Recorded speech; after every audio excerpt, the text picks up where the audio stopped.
Mae Morlais yn rheoli parth ar ddangos gorllewin Môn, sef 35 km² o wely'r môr ger Ynys Cybi. Mae gan y cynllun botensial i gynhyrchu hyd at 240 MW o drydan glân carbon isel gan ddefnyddio pŵer y llanw. Yn wahanol i ffynonellau ynni a newyddadwy eraill, fel gwynt, nid yw'r llanw byth y stopio.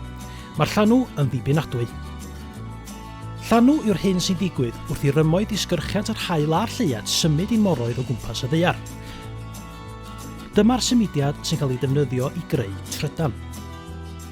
Mewn ambell i le penodol, mae lleoliad darn o dir ynghyd â ffurf gwely'r môr yn achosi'r môr symud mwy na'r arfer gan greu ynni llanw hyd yn oed mwy grymus. Mae arfordir gorllewinol Môn ac Ynys Cybi yn un o'r llefydd hyn. Mae Morlais yn anelu sicrhau caniatâd cynllunio i ddatblygu'r parth ac i adeiladu is-adeiledd. Bydd hyn yn galluogi i ddatblygwyr technoleg ynni llif llanw i adeiladu a gosod y defeisiadau ynni yn y parth mwyn defnyddio'r llanw cryf i gynhyrchu trydan glân carbon isel. Mae sawl math gwahanol o beiriannau ynni llanw. Gellir gweld rhai yn arnofio ar wyneb y dŵr, tra bod rhai eraill yn cael eu hangori yng nghanol y dŵr ac eraill yn cael eu gosod yn gyfagwbl o dan wyneb y dŵr. Bydd y llanw cryf yn troi'r tyrbinau ar y defeisiadau i greu trydan.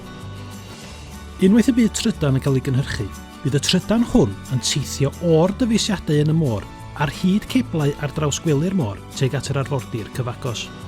Unwaith y bydd y ceblau yn cyrraedd y tir, bydd yn cyrraedd is orsaf, ac yna bydd y trydan yn dilyn taith oddi tan y ffordd i is orsaf grid.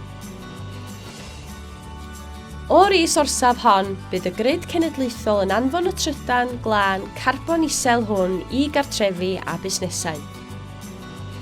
Prosiect Menter Môn yw Morlais, sydd am sicrhau bydd i gymunedau, yr economi a'r amgylchedd yn lleol drwy gynhyrchu trydan dibynadwy carbon isel.